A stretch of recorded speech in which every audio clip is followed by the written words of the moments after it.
Bienvenue dans Coup d'éclat, le podcast d'Atelier Nubio. Je suis Claire, cofondatrice d'Atelier Nubio et votre hôte sur ce podcast de beauté holistique. Atelier Nubio, c'est le projet qui me fait vibrer depuis 2014. Il est né de ma conviction première, la beauté se nourrit de l'intérieur.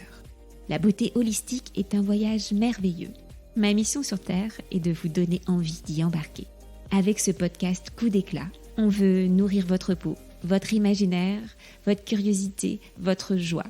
On veut vous donner envie d'explorer votre propre chemin, d'être autonome, d'être l'aventurière bienveillante de votre beauté et vitalité à travers les saisons et les âges. Aujourd'hui, je suis ravie d'inviter Alice Bailly, cofondatrice de la marque de mode Réunie. C'est une marque que j'adore et j'ai le cardigan culte. Toutes les deux, on aurait pu parler de mode, mais on va parler d'eczéma, qui est un sujet aussi cool. Alice souffre d'eczéma atopique résistant depuis la naissance. Elle est suivie par des médecins qui lui prescrivent de la crème à la cortisone pour apaiser les crises. À 19 ans, le problème s'intensifie et la cortisone n'a plus d'effet. Fatiguée d'entendre qu'elle doit être stressée par son médecin, Alice prend les choses en main et explore par elle-même de nouvelles pistes pour se libérer de l'eczéma. Bonjour Alice, vraiment très contente de te recevoir dans la petite pièce derrière le labo des jus. Très contente aussi. Et on commence la journée en partageant un jus concentration. Comme ça, on va être bien focus pendant cet épisode. Alors Alice, comme tu le sais, j'ai une première question rituelle sur le podcast Coup d'éclat. C'est pas une surprise parce que je veux pas te prendre au dépourvu. Mais est-ce que tu pourrais nous partager quelle est ta mission sur Terre ? Alors, question très difficile, j'y ai beaucoup réfléchi.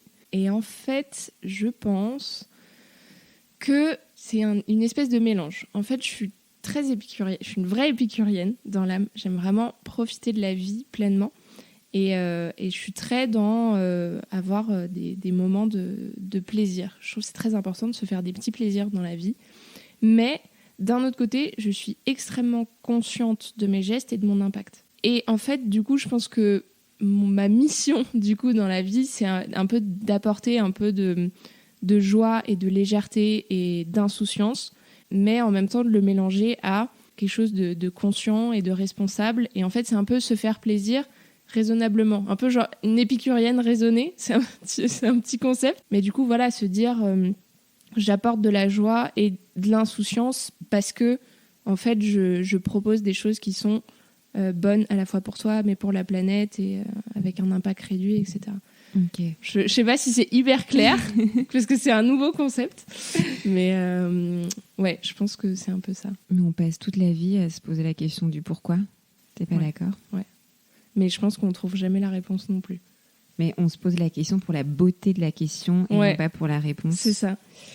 Et tu pourrais nous dire quel est ton plaisir ultime en ce moment ? Oula. J'en ai beaucoup. C'est le premier qui te vient en tête. Le premier que j'ai en tête, c'est le câlin du matin avec mon fils. Parce que bon, forcément. Parce que c'est tout nouveau, parce qu'il est né il y a 4 mois. Mais je pense qu'on s'en lasse jamais, en fait. Après, ça dépend comment il te réveille. Franchement, je sais pas comment on a fait, mais on a fait un bébé Bouddha. Il ne pleure jamais. Il fait tout le temps des sourires. Il est tout le temps de bonne humeur. C'est incroyable. Donc, c'est vraiment un vrai bonheur. Il te réveille comment ? En babillant le matin Non, mais il dort dans sa chambre déjà, et donc du coup le matin j'entends des petits je lui dis ça y est, il est réveillé, et du coup j'arrive et puis il y a une espèce de petite tente au-dessus de son lit. Du coup j'ouvre la tente, je fais coucou, et puis il me fait un grand sourire, et puis après je le prends avec moi dans le lit et puis on fait un câlin. Ça, c'est assez chouette. Je pense que c'est assez ultime, ça. C'est ouais, assez max. C'est assez ultime. Et sinon, je pense que mon petit plaisir de toujours, tu vois, je suis venue avec un café. Et ça, c'est un petit plaisir de toujours. Tu as une bonne adresse à nous partager ? Vous êtes dans le 10e, c'est ça ? Ouais, enfin, on vient d'emménager dans le 19e. Donc, pour l'instant, ma nouvelle bonne adresse, c'est Super Frais, à Jourdain. Ouais. Qui est une épicerie. Ils font des cafés et des sandwichs qui sont assez fameux. Et c'est vraiment dans son jus. Et donc, aller boire un café là-bas le matin, c'est un peu mon petit moment plaisir aussi. Ouais. C'est vrai que c'est un des grands plaisirs à Paris, les petites adresses et tous ces artisans de bouche. D'ailleurs, dans la rue Paulbert, on est entre parce que je connaissais pas ce quartier. Ouais. Et donc, je passais devant les boulangeries et tout. J'étais là, On a trop de chance parce qu'on a 2 chocolatiers, on a une super boulangerie, on a Terreur d'Avenir. Il y a plein de trucs qui ont l'air vraiment pas mal du tout. Des petits cafés cool. Est-ce que tu as grandi à Paris ? Oui. Okay, donc je suis née à Paris, j'ai grandi à Paris. Ouais. Ok, super. Et on en a déjà parlé un petit peu avant l'épisode. Ce que tu voulais partager comme coup d'éclat, c'est le moment où tu as réagi face à ton eczéma, une maladie de peau que tu as depuis l'enfance. Est-ce que tu peux nous raconter ce moment où tu t'es dit « j'en ai marre qu'on me dise c'est juste parce que tu es stressée ». Ouais. En fait, j'ai toujours eu de l'eczéma, mais toujours c'est dès la naissance très bébé, et j'en avais vraiment énormément. Ma grand-mère m'emmenait tous les mercredis chez le médecin parce que j'avais de l'eczéma partout, au point où j'avais des crevasses sur les aisselles. Donc je hurlais beaucoup, enfin j'étais toute rouge comme une tomate. Et j'en ai eu comme ça toute mon enfance. Ça s'est calmé un petit peu au moment étonnamment de l'adolescence, mais je mettais quand même beaucoup de cortisone, de crème à la cortisone qu'on me donnait. Et puis c'est revenu très fortement vers 19 ans. Et quand c'est revenu très fortement, c'est aucune crème ne faisait rien. Et j'en avais vraiment partout. Et au point où je me disais, c'est pas possible, j'ai envie de m'arracher la peau, quoi. Ça me brûle, ça me gratte, j'ai l'impression d'avoir la peau en feu. Enfin, et c'est lourd au quotidien parce que on rencontre des gens, on a de l'eczéma partout sur la tête, les gens ils se demandent qu'est-ce que c'est, puis on se gratte tout le temps, on n'est pas bien, ça tire, on sait plus quoi faire, etc. On met de la crème tout le temps, du coup on a un côté un petit peu poisseux toute la journée, c'est pas hyper agréable. Là à 19 ans, t'as commencé tes études, t'as fait des études de En fait, c'est quand j'ai commencé à travailler. Ok. Ouais. Tu l'as relié à un événement particulier ? Pas vraiment, c'est vraiment là où c'est quand j'ai commencé à travailler, c'était mon premier stage, j'étais chez Another Stories et pourtant ça s'est très bien passé, mais je sais pas pourquoi ça s'est déclenché là-bas. Au début je me suis dit, ils mettaient toujours un parfum dans les toilettes qui sentait hyper fort et je me suis dit, si ça se trouve, je sais pas, c'est le parfum, je sais pas, il y a un truc, c'est trop bizarre que ça revienne comme ça et ça, c'est vraiment hyper douloureux. Et donc j'ai essayé des crèmes et tout, et puis après je suis rentrée en stage chez Céline et j'ai été embauchée chez Céline en tant que designer chaussures. Et en fait, ça faisait que s'aggraver au fur et à mesure. Mais pourtant, il n'y avait plus de parfum dans les toilettes. Il n'y avait plus de parfum dans les toilettes. Et ça s'aggravait vraiment au fur et à mesure du truc. Donc, j'allais voir le dermato qui me disait vous avez un eczéma atopique résistant. Enfin, super, mais ça me fait une belle jambe. Mais qu'est-ce que Depuis je fais toute petite, les médecins te disent que tu as un eczéma atopique résistant. Et après, ils te donnent une crème et ça se termine. Ils te donnent une crème à la cortisone et ils te disent vous en mettez pendant 5 jours et puis après, vous mettez une autre crème et puis ça revient, vous recommencez la cortisone. Et puis c'est le problème de la cortisone, c'est que ton corps s'habitue. Ouais. Donc tu penses que c'est ça qui s'est passé autour de 19 ans ? Franchement, je sais pas, parce que vers 16-17 ans, je mettais plus trop de cortisone. 18 ans non plus. Et donc à 19 ans, quand c'est revenu, je remettais de la cortisone, mais ça marchait, mais bof, et puis ça revenait tout le temps, etc. Donc je comprenais pas vraiment trop pourquoi. Je me dis c'est peut-être le parfum, c'est peut-être d'autres crèmes que j'utilise, que je mets, je vais essayer de changer, je vais essayer de trouver des trucs qui me correspondent mieux. Et puis en fait, j'ai toujours été dans un processus un peu de comprendre un peu ce qui se passait dans ma tête aussi. De comprendre un peu mes schémas, parce que forcément, quand on a de l'eczéma, on dit « Ah, mais parce que tu es stressée, ce serait bien de comprendre un peu, machin, tes pensées, tes émotions, c'est psychosomatique, machin. » Et du coup, j'avais déjà commencé une psychanalyse que j'ai fait pendant 7 ans. Tu l'as commencé à quel âge ? 17, je crois. Ok. Et là, on est prêt à faire une psychanalyse à 17 ans parce que je me dis ton cerveau est encore totalement en chantier. Ouais, alors je sais pas, on m'a toujours dit, et j'ai l'impression dans ma tête aussi que je fais beaucoup plus vieille que mon âge. Et toujours, depuis toujours. Et c'est vrai que c'est peut-être aussi un avantage, c'est que j'ai toujours été un petit peu en avance sur le fait de j'ai envie d'être bien dans ma tête, j'ai envie de comprendre ce qui se passe, j'ai envie de comprendre mes schémas et j'ai envie de vivre bien avec moi-même. Et ça, je l'ai compris très très tôt. Et donc du coup, j'ai commencé la psychanalyse à 17 ans. Oui, puis à 19 ans, tu es déjà en CDI chez Céline. Je pense qu'il y a des gens qui attendent toute leur vie. Oui. Ouais, j'ai toujours voulu grandir un peu vite. Donc tu dirais que tu veux sauter un peu des étapes ou... Non, je sais pas, j'ai toujours été... même petite, je me disais, j'ai trop hâte d'être adulte. Je me disais, ça a l'air trop bien. Et du coup, je pense que j'ai grandi un peu vite. Et c'est cool parce que tu peux prendre toutes les décisions qui te concernent. Ouais. C'est ce côté-là qui me plaît aussi. C'est de me dire, bah voilà, je fais mes trucs, je fais mes expériences, je prends mes décisions. Et Donc là, cette fois de trop où on t'a dit prends une crème à la cortisone chez le dermatologue, tu as un eczéma atopique. C'est ça. Là, il y a un truc qui s'est passé dans ta tête. Bah, franchement, j'en pouvais plus. Je me disais, j'en ai marre de ce discours. Et en même temps, Adrien était, donc mon mari, était déjà depuis longtemps à fond dans le développement personnel. Et ça, par contre, c'était un truc, j'étais hyper réticente. Ouais. Je me disais, non mais c'est bon, tes Miracle Morning, là où tu te lèves à 5h du mat pour méditer, clairement pas pour moi. Et quand même, il m'en parlait beaucoup, et donc à force d'en parler, je me disais, bon, ok. Je commençais à m'ouvrir un petit peu au sujet. Et un jour, il m'a emmenée à une conférence, et donc du coup j'arrive, j'écoute le truc et tout, je dis oui, c'est plein de sens ce qu'il raconte, mais c'est sympa de l'entendre. Et en fait, à la fin, il y avait une méditation guidée avec des exercices de respiration et des mouvements de bras et tout machin. Et en fait, pendant cette méditation, j'ai pleuré. Mais j'ai pleuré, j'étais pouf. Et à la fin, et en sortant, je me sentais hyper bien. Et j'avais plus d'eczéma pendant 5 jours après, derrière. Et je me disais, ok, il y a vraiment quelque chose. Ça vaut peut-être le coup de creuser.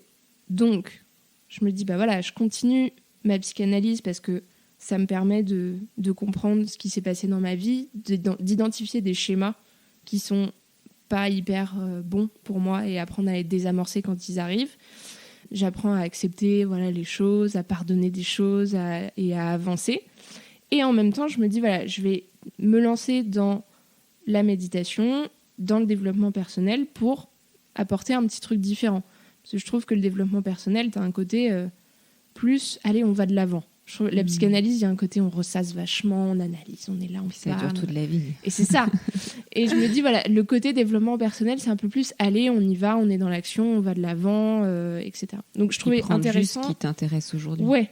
Et donc du coup, je me dis, c'est cool de mêler les deux. Et en même temps, voilà, il y avait cette histoire de méditation. Du coup, je fais un stage de méditation, de la méditation transcendantale. Ah ouais, t'as été formée à la méditation transcendantale. J'ai un mantra et tout. Et donc du coup, pareil, c'était super. La première méditation, je crois qu'il y avait, je sais pas ce qui se passait dans mon ventre, mais je sentais tous mes entrailles se démêler. Il y avait un boucan de dingue, j'arrêtais pas de gargouiller. Et pareil, à la fin, je me sentais hyper bien. La deuxième méditation, j'avais l'impression d'être un gros chamallow, que j'avais plus d'os. C'était très bizarre. Il n'y a pas de produits hallucinogènes pendant la méditation transcendantale. Et en fait, pendant toute cette période où j'ai commencé à méditer, je n'ai pas eu d'eczéma pendant 3 mois. Je me dis, c'est cool. Ah, j'ai peut-être enfin trouvé quelque chose. Et ça revient. Je me dis, bon, ok, ça revient et ça s'installe. Et ça se réinstalle. Ouais, et ça se réinstalle. Je continue la méditation. J'essaye... j'écris aussi pas mal de trucs sur les émotions que je ressens, sur les pensées. J'essaye, je vais voir des naturopathes, je vais voir des magnétiseurs. Oui, t'es allée super loin. Ah ouais, j'ai tout essayé. T'as pas fait des rencontres un peu dérangeantes? Non, franchement, je suis tombée que sur des gens très bien. Et puis donc j'essayais, on me disait il faut arrêter les produits laitiers. Bon, ok, j'arrête les produits laitiers.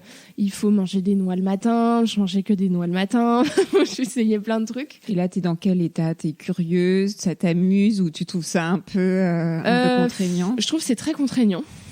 Et sans trop d'effet plus que ça. Parce que du coup, je suis hyper dans ma tête. Je me dis, ok, alors du coup, il faut que je fasse ça. C'est hyper important. Si je veux pas avoir de plaques, machin. Et puis, il faut que je fasse ma méditation à telle heure. Puis après, il faut que je mange mes noix. Enfin, il y a un truc. Ouais, ça devient... Genre là, t'avais perdu le plaisir. C'est ça. Ouais. Donc bon. Et puis, je me dis, bon, je lâche l'affaire. J'essaye juste je continue la méditation, je me dis je pense que de toute façon j'ai l'impression qu'il n'y a pas grand chose qui marche, du coup je vais lâcher un peu et je vais juste prendre soin de moi comme j'ai envie et écouter surtout mes envies et ce que j'ai envie de faire. Mêlé à ça, on part en vacances avec Adrien et on fait une semaine sans alcool. Et du coup, la semaine, j'ai une peau merveilleuse. En plus, avec la mer, le soleil et tout, je me dis oui, j'ai pas d'eczéma parce que je suis à la mer, il y a du soleil, donc c'est bon pour la peau. Et puis un soir, au bout d'une semaine, je dis ah, mais quand même, c'est l'heure de l'apéro, je boirais bien une bière. Et je commande une bière et je la bois et j'arrive à la moitié de ma bière. Et je me vois en train de commencer à me gratter le bras. Et il y a Adrien qui me regarde et qui me fait « Mais tu seras pas allergique à l'alcool ?»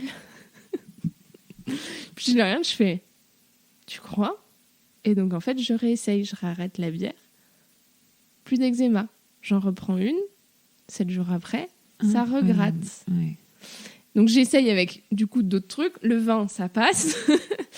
La bière, ça passe pas du tout. Le cidre, ça ne passe pas du tout. Je remarque que les ramen, alors c'est très spécifique, hein, mais j'aime beaucoup la bouffe japonaise, et donc du coup les ramen, en fait il y a une levure qui est pas très, les pâtes sont pas très cuites et il y a une levure dedans, et donc ça ne passe pas. Et donc en fait j'essaye plein de trucs différents et je me rends compte qu'en fait je suis allergique à la levure, et à tout ce qui est fermenté. Ok. Le vin c'est quand même fermenté. Ouais, mais truc rapport au houblon, il y a un truc, voilà. Ok. Enfin, quand même, le vin assèche la peau, donc c'est pas. L'alcool assèche la peau. Je vais faire une capsule solo sur les. Ouais, parce que déjà, je pense quand on a de l'eczéma comme ça, boire de l'alcool, c'est pas foufou de toute façon, parce que ça assèche vachement la peau et tout l'organisme. Hein. Je pense que ça se sent quand on est en gueule de bois, on se sent tout desséché, tout brûlé d'ailleurs même. Et donc du coup, je me dis, ok, donc en fait, j'ai cette allergie alimentaire depuis, et donc en fait 19 ans, tu démarres la vie active, donc t'as plus de je rentre, je bois une petite bière, ou alors je vais boire un verre après le travail avec des potes, avec des collègues, etc. Donc en fait, oui, je buvais plus d'alcool, en fait. C'était aussi lié à ça. Et je mangeais, parce qu'en plus, je travaillais dans le 2e, donc t'es juste à côté de tous les trucs japonais. Enfin, voilà. Puis il y a quand même pas mal d'additifs dans la nourriture asiatique. Ouais. C'est des exhausteurs de goût qui sont dans leur façon de cuisiner qui peuvent aussi pas convenir. Ouais. Donc du coup, je me dis, ok, donc j'enlève tout ça de mon alimentation et là, ça va beaucoup mieux. Ça va déjà beaucoup, beaucoup mieux. Donc je revais voir mon dermato. Je lui dis, vous savez, mon eczéma, regardez et tout, vous voyez bien, ça va mieux, mais j'ai découvert que j'étais allergique à ça. Il me regarde, il fait, oui, c'est vrai que c'est très commun, les gens qui ont de l'eczéma sont souvent allergiques à ça. J'ai regardé, je dis, mais gars, en fait, ça fait ça fait genre 3 ans que je viens de voir parce que j'ai de l'eczéma et tu me dis que maintenant, que c'est extrêmement commun pour les gens qui ont de l'eczéma d'être allergiques à la fermentation, à la levure, etc. C'est incroyable que la prise en charge des maladies de la peau par les dermatologues se fait uniquement en mode réaction à des symptômes. Non, et puis c'est surtout, c'est atopique. Voilà, on va pas chercher plus loin. Donc sur le coup, j'étais là, je suis contente d'avoir découvert ça toute seule. Ouais, mais j'aurais bien aimé que tu J'aurais bien aimé le savoir plus tôt. Mais je me suis dit, déjà, c'est une bonne chose. Ça a tellement réduit l'eczéma. Et là, c'était plus en mode, j'avais de temps en temps une petite plaque d'eczéma, sinon j'avais toujours la peau sèche, etc. Donc c'était quand même vachement plus facilement gérable. Et puis, aujourd'hui, je m'en suis vraiment complètement débarrassée grâce à tout, du coup, le travail que j'ai fait avec la psychanalyse et avec le développement personnel et la méditation et tout ça. Aujourd'hui, je pense que ça doit m'arriver une fois par an d'avoir une petite plaque d'eczéma dans le creux du bras. Là, c'est l'eczéma qui part de contact. Ou oui, en plus, même si tu fais de la méditation et que tu manges plus de levure, tu peux aussi être réceptive à des choses qui changent. Complètement. C'est aussi ça, par contre, c'est vrai, c'est très lié au stress. Et par exemple, un soir où je m'étais engueulée avec Adrien, ça arrive. Bah oui, si ça n'arrive pas, c'est quand même assez étrange. Ça arrive pas souvent, mais parfois ça arrive. Et je me souviens, on s'était engueulés, on était dans la rue, et 15 minutes après, la peau était en feu, ça me grattait partout.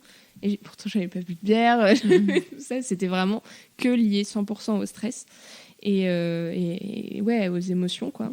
Aujourd'hui, ce que je développe, déjà, je fais gaffe à ce que je mange, enfin plus gaffe à ce que je mange, parce que Je suis très gourmande et épicurienne, comme je le disais. Et j'aime bien me faire plaisir, mais je fais un petit peu attention à l'association, par exemple, de mes aliments. Je reviendrai après. C'est Épicure, en vrai, il était quand même assez simple dans sa façon. Mais c'est ça. On pense que c'est le mec qui se tape la cloche. Non, j'aime vraiment les plaisirs simples. Nous sommes à la moitié de l'épisode. C'est le moment de s'ancrer, d'inspirer et d'expirer profondément avant d'accueillir la suite du coup d'éclat d'Alice. La peau est l'organe le plus étendu de notre organisme. Le job de la peau, ce n'est pas d'être belle, mais de transpirer, filtrer, absorber et faire passer les messages de déséquilibres intérieurs. L'axe intestin-peau est l'un des sujets les plus fascinants à explorer. De nombreuses problématiques de peau peuvent être apaisées, voire même résolues comme l'eczéma d'Alice, en changeant les pratiques alimentaires et en enrichissant notre microbiote.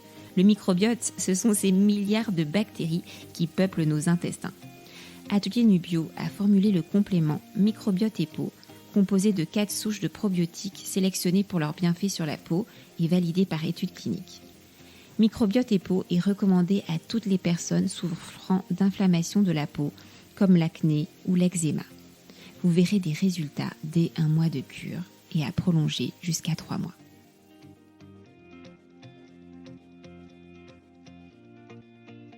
Et là, quand tu as une crise d'eczéma, tu t'attends juste que ça passe? Tu as toujours des techniques pour J'ai toujours apaiser? des techniques. En fait, juste prendre du temps pour soi. C'est pour moi le seul truc qui marche. C'est vraiment... quand je dis prendre du temps pour soi, ça peut prendre plein de formes différentes. Par exemple, pour moi, c'est très simple. Je me fais une énorme mug de café. Et en fait, je vais dans mon lit et il faut qu'il y ait du silence. Il n'y a pas d'ordinateur, il n'y a pas Netflix, il n'y a pas de téléphone, il n'y a rien. Je suis juste dans mon lit avec ma tasse de café et je regarde. Je regarde par la fenêtre, je regarde... Je fais rien, en fait. Je ne fais rien du tout et pendant... ça peut durer 30 minutes, 1 heure, où juste, en fait, je profite du silence et du rien. Parce que c'est vrai qu'aujourd'hui... être dans des moments de rien, on n'y en a plus beaucoup. Et en fait, ça fait un bien fou. Le fait d'être en fait juste présent avec soi-même et juste, c'est un moment, je sais pas, où tout est à plat. Il se passe rien et en fait, tout de suite, on se détend. Et il y a un côté, je sais pas, il y a un espèce de sentiment où juste on se sent bien et on respire et Là, on les lâche. pensées, tu les laisses venir, partir.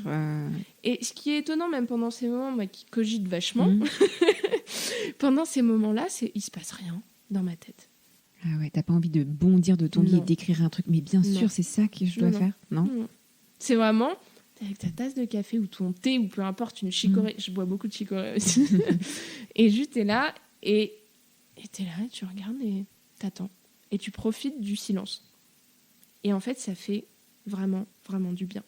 Et ce moment-là, c'est vraiment une vague de calme de l'intérieur. Moi, du coup, j'ai ça, mais ça peut être aussi, voilà, typiquement, sortir dehors dans la rue, juste aller se promener sans but particulier. Ça fait vachement bien aussi. Sortir pour aller boire un café au café du coin, tout seul. Ça peut être aller se chercher un gâteau à la boulangerie et rentrer chez soi pour le manger tranquillement. Enfin, vraiment, cette notion de prendre un moment à soi seul, je trouve que c'est important. Seul est un peu le mot-clé. Et se faire un petit plaisir à soi. Mais comme ça peut être, je sais pas, prendre un bain ou mettre une huile qu'on adore qui sent bon sur le corps. Ça peut être que des petites choses comme ça, des petits gestes qui font du bien. Et tu arrives toujours à t'aménager ces temps avec le bébé? Ouais. Pour l'instant, oui. C'est simple. Enfin, voilà, il y a Adrien qui est avec moi, donc j'ai la chance de pouvoir aussi lui dire Adrien, tu peux pas aller faire un tour avec le bébé et le chien. Aller faire un tour au parc et voilà, j'ai besoin d'un moment pour aller prendre un bain ou juste boire mon café dans mon lit. Et tu vas le prioriser sur ranger, laver les vêtements du bébé, tout ça. Ok, super. C'est important de le faire, mais juste 30 minutes. En soi, 30 minutes, c'est pas énorme. Mais ça fait un bien fou. Parce qu'en fait, si on se dit j'ai vraiment envie de le faire, j'ai vraiment besoin de le faire, mais j'ai pas le temps, il faut que je fasse ça, et puis il faut que j'envoie un mail à un tel, et il faut que je fasse autre chose, et puis il faut que je fasse la bouffe et tout. Au final, il y a tellement de frustration qui monte. Donc du coup, on sait ce que ça donne sur la peau quand on a de l'eczéma. C'est clair. Et du coup, faut se dire, il faut prendre le temps de s'octroyer ce petit plaisir parce qu'en fait, ça va changer tout le reste de la journée. Et enceinte et postpartum, ta peau, c'était parfait? T'as pas eu de... Ah ouais, c'est dingue parce que pourtant, il y a un bouleversement hormonal. J'ai rien eu. Super. Ouais. C'est trop bien. Et ton postpartum se passe bien? Très bien. Très, très bien. C'est vrai que pour certaines filles, c'est assez compliqué. Moi, c'est un peu le meilleur moment de ma vie. T'es avec ton petit bébé. Moi, j'ai une peau géniale. Je perds tout de suite les kilos en allaitant. Enfin, même si on s'en fout d'avoir les kilos, mais en tout cas, je retrouve tout de suite ma vitalité. Puis en plus, t'as pas de cycle, donc t'as pas. Ah ouais, ça c'est. C'est quand même assez cool. Oh là là, ouais, c'est fou. Et ouais, moi, c'est tout le temps donc c'est aussi pour partager que ça peut être sympa le postpartum. Ouais, franchement, j'ai eu beaucoup de chance. Ma grossesse s'est super bien passée. L'accouchement, même si c'était un peu rock'n'roll, ça s'est très bien passé et j'en garde en fait un très bon souvenir. Même si je suis hyper consciente que c'était dur, j'en garde un très bon souvenir, c'est ça qui est marrant. Ouais. Et genre 2 jours après l'accouchement, je me dis c'est bon, je peux retomber enceinte, je peux recommencer quand tu veux. Et je trouve qu'il y a beaucoup de filles qui ont ce truc juste après, parce qu'il y a un côté très empowerment, parce que tu as quand même réussi un truc incroyable. C'est fou. Non, mais surtout, tu regardes ta petite crevette là et tu te dis waouh, c'était ça qu'il y avait dans mon ventre, c'est incroyable. Oui, et c'était toi qui étais dans mon ventre, c'est drôle. Parce J'adore. que c'est vrai que tu te la visualisais tellement, alors qu'il était complètement à l'abri, tu pouvais pas le voir. Non, mais incroyable. Et après, c'était que du bonheur.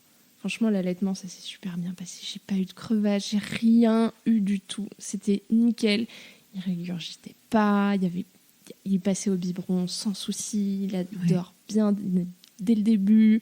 Et donc, franchement, c'était incroyable. Et en fait, je t'avoue, le dis pas trop le truc de dormir, parce que c'est vrai que tu vas vers des envieuses. Même moi, j'ai eu des enfants qui dormaient pas. Enfin, tu vois, donc ça, franchement, t'es quand même... Ouais, je suis très, très chanceuse. On verra avec le deuxième. Mais ouais, beaucoup, beaucoup de chance. Et même personnellement, en fait, ça m'a paru tout de suite très naturel qu'il soit là avec nous. Et devenir maman m'a paru... En fait, au début, c'est sûr, je me suis dit... Parce que j'ai 24 ans. Et c'est vrai qu'au début, les premières semaines, je le regardais, je me disais, c'est dingue, c'est mon fils. Genre, je ne suis pas sa babysitter, je suis sa maman. Et donc, c'était quand même un processus dans ma tête où je me suis dit, c'est quand même un gros changement. Et dans ma tête, je me disais, c'est bizarre de se dire que je suis maman. Même si je l'ai porté pendant 9 mois, et je me disais, super, j'ai un bébé, je vais devenir maman, etc. Je le regardais et je me disais, c'est quand même fou que je ne sois pas sa babysitter. Mais on est toujours en process de devenir une maman, en fait. Non, mais c'est incroyable. C'est pas parfois, le jour où t'accouches que tu deviens une mais maman. c'est ça. Et donc, du coup, même parfois, aujourd'hui, je le regarde, je me dis, c'est dingue, je suis maman. J'ai toujours du mal à percuter. J'y arrive un peu plus. Mais je trouve que c'est vraiment fou, quoi. Et chez Atelier Nubio, on fait tous nos produits à base de plantes, d'actifs de plantes, de probiotiques. Et on a tendance à dire que les plantes nous guident. Ouais. C'est-à-dire que les plantes que tu as croisées sur ton chemin, que tu as recroisées, des plantes qui t'attirent ou qui te repoussent, ont beaucoup de choses à t'apprendre. Est-ce que toi, tu penses comme ça, spontanément, à une plante qui fait ta plante totem, qui fait partie de ta vie? Je le dire, le café. Bah oui. Je pense que ce sera le thé ou le café ou la chicorée. Okay. Vraiment pour tous ces moments. Donc une plante très locale, comme la chicorée, n'a pas du tout les mêmes propriétés que thé ou café. Ouais, c'est vraiment plus pour le goût. C'est un peu, il y a un côté un peu Madeleine de Proust surtout dans le café et la chicorée. Je sais pas, il y a un truc. La chicorée, t'en prenais enfant? Ouais. Et genre la non, chicorée. alors surtout. En fait, sûr le que café... maintenant, en bon bobo, vous avez la chicorée le roux, pas un truc mix. Tu prends pas les trucs. Non, je sais pas comment ça s'appelle. On a trouvé une super chicorée, bien sûr, dans une biocop. Hein. Ouais, parce qu'en fait, ça vient vraiment juste à côté en termes d'impact. C'est vrai que pour les gens qui aiment le café, en général, c'est un sacrifice énorme. Franchement, avec Adrien, on adore le café, mais on a trouvé une très bonne chicorée. Ok. Faudrait que je partage le nom. J'ai encore oublié, mais elle est très très bonne. Elle se trouve chez La Vie Claire. Voilà. Parce que comme le café, c'est ce côté un peu amer de la chicorée, Ouais. c'est aussi très, ça te fait passer tes envies aussi de sucré. Ouais. C'est une plante qui a énormément de vertus. Ouais. D'ailleurs, on prépare un truc avec de la chicorée. Non mais j'adore. Mais c'est vraiment le côté, voilà, il y a l'odeur, il y a juste la fumée qui sort de la tasse chaude de café au chicorée comme ça, et puis tu te blottis dedans. Il y a un côté, je sais pas, c'est vraiment la Madeleine de Proust. C'est parce que j'ai commencé à boire du café en fait très tôt. Alors pas café café noir sans sucre, tu nous as dit que tu faisais tout avant tout le monde. En fait, je pense que j'ai eu la chance de beaucoup voyager, et avec ma famille, je suis allée en Australie. Et donc là-bas, il y avait des Starbucks café. Et donc à l'époque, c'était cool. Ouais, je sais, c'était cool. Et donc du coup, on était allés, on venait d'arriver à Sydney, et on était allés au Starbucks café, et ils faisaient du mocha. Ouais. Et le mocha, c'était le mélange de chocolat chaud et de café. Et donc mes sœurs prenaient ça, qui étaient plus grandes, qui avaient genre 12 ans, 15 ans. Et du coup, moi, je voulais faire pareil. Et donc, j'ai commencé à boire du mocha. Et j'adorais le mocha, le mélange de café et de chocolat chaud. Donc, j'ai commencé par le mocha, donc à 7 ans. Déjà que j'étais un peu hyperactive. Je sais pas si c'était la meilleure idée du monde de me filer du Mais café. t'as continué, tu demandais à tes parents de t'en préparer? Ah ouais. Parce que t'avais pas un Ouais. Starbucks. Non, il n'y avait pas de Starbucks en France, je crois. Donc, je demandais à ce qu'on me prépare du mocha. Et après, ça a dérivé vers le latte, donc juste avec du lait chaud et du café. Après, ça a dérivé vers le café noisette, bien sûr. Et après, vers l'allongé avec du sucre. Et maintenant, c'est café sans lait, sans sucre, mais sous toutes ses formes. Café glacé, allongé, filtre, expresso, cold brew, enfin la totale. Et comment est-ce que tu choisis ton café? Est-ce que tu te représentes aussi la plante? Est-ce qu'il y a les origines? Est-ce que tu es déjà allé dans des pays qui Je suis jamais allée dans des pays qui produisent du café, j'aimerais bien. Mais je suis très... Alors, j'arrive jamais à retenir les origines, les machins, les trucs, mais j'adore... Il y a plein de boutiques de spécialisées dans le café, et j'adore sentir. Parce que parfois, il y a une odeur qui est assez proche du chocolat. Et plus ça se rapproche de l'odeur du chocolat, plus j'aime. Ok, super. C'est dans les Colombiens. Enfin, c'est plutôt, du coup, Amérique du Sud. Ouais. Super. Tu nous as déjà partagé ta méditation à la grande mug de café, mais c'est aussi une question rituelle de la fin d'épisode de Coup d'éclat. C'est de partager à toutes celles et ceux, s'il y a des garçons qui nous écoutent, une petite pratique quand tu as besoin d'un coup d'éclat, justement, sur ta peau ou dans ta tête. Qu'est-ce que tu fais? Et qu'est-ce que tu les invites à faire? Prenez du temps pour vous. C'est vraiment la petite pratique coup d'éclat. Ce serait juste prendre du temps pour soi, que ce soit et se trouver un rituel de bien-être. Voilà, par exemple, ça peut être la tasse de café dans le lit, et ça peut être juste se faire, par exemple, j'aime bien faire ça aussi de temps en temps, juste se nettoyer le visage avec de l'eau et genre mettre des petites lotions, nettoyantes, exfoliantes sur le visage, etc. Et puis après, mettre de la crème, mettre du baume à lèvres pour hydrater ses lèvres et tout. Et juste, se créer un petit rituel de dire, par exemple, tous les soirs, je me lave le visage avec une serviette éponge et puis je mets ma crème derrière. C'est se trouver un petit rituel plaisir à faire tous les jours, si possible. Et je pense que c'est pas mal. Et un autre... c'est pas vraiment plus un rituel, mais c'est plutôt une habitude à prendre, mais qui est pas mal pour la peau. En tout cas, qui a fait effet sur moi, c'est d'intégrer beaucoup de ce que j'appelle de la nourriture vivante dans son alimentation. C'est en fait associer différemment les aliments dans son assiette. Par exemple, je sais pas, si un jour vous avez très très envie de frites, par exemple. Au lieu de se dire, je vais au resto et je prends une entrecôte avec des frites, faut pas associer des protéines avec des féculents. Donc ça, c'est un truc... Ça, tu l'as remarqué surtout. Ouais. On se sent mieux dans sa tête et dans son corps quand on associe les bons trucs dans son assiette. Et vraiment, le truc de base, ce qui a le plus d'effet, c'est ne pas mélanger protéines et féculents ensemble. Et par exemple, se dire, vous avez très très envie de frites. Au lieu de prendre l'entrecôte frites, prenez juste une salade et des frites à côté. Le fait d'avoir déjà quelque chose de vert. Je trouve que le vert dans un repas, c'est hyper important. Et ça fait du bien. Ça a toujours un bon effet, les légumes verts ou les crudités, etc. Mais en fait, se dire juste salade, c'est frais, c'est vert, c'est cru, ça fait du bien. Mais on a les frites à côté et c'est important de se faire plaisir parce que sinon on se sent pas bien et ça sert à rien. Donc, je trouve que c'est bien de au quotidien, écouter ses envies, que ce soit là particulièrement dans l'alimentation, mais d'essayer toujours d'associer les choses différemment pour en même temps prendre soin de ça, de soi. Je prends un exemple, on a fait ça en Italie avec Adrien pendant notre voyage de noces, 27 jours d'Italie, donc 27 jours de pâtes 2 fois par jour. Et en fait, on prenait toujours une salade, une grosse salade qu'on partageait avec notre plat de pâtes. On se dit, mais pourquoi prendre un plat en plus? Parce que ça rajoute des trucs et tout, machin. Non, c'est important de prendre des crudités ou des légumes verts en plus de son plat. Déjà, on n'a pas pris de poids, exploit. Et puis surtout, on se sentait hyper bien. Il y a un truc où ça... je sais pas, on se sent vivant. En fait, c'est un peu... voilà, je dis nourriture vivante parce qu'on se sent vivant. Vous cuisinez à 4 mains chez vous? Alors, Adrien est un peu monoplat. Il fait riz avocat. C'est tout. Il le fait très bien. C'est un peu son plat préféré. Et sinon, c'est plutôt moi qui c'est quoi, riz avocat? Juste du riz avec de l'avocat. Et même pas des algues, non, juste ça. Juste du riz et de l'avocat. Et juste riz et avocat, de l'huile d'olive, du citron et du sel.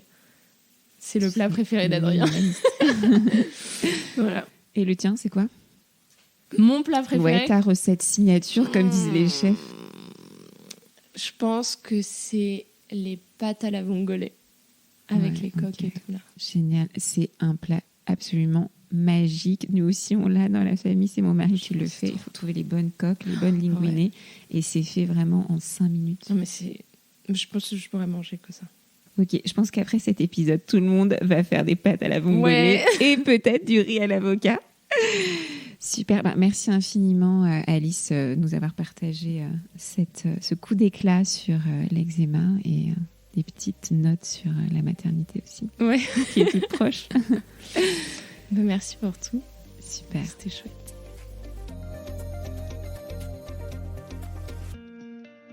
J'espère que cet épisode avec Alice vous a plu et vous a convaincu que même si on vous colle un diagnostic, il n'y a rien à faire, on peut réagir et explorer par soi-même. Mon podcast Coup d'éclat bénéficie de vos notes et commentaires. Partagez-moi votre commentaire par email à claire@atelierNubio.fr que vous avez déposé sur Apple Podcast et je vous offre en retour mon livre Mes routines du matin.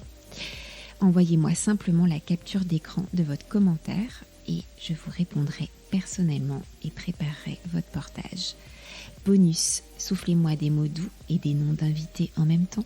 J'ai hâte de vous lire.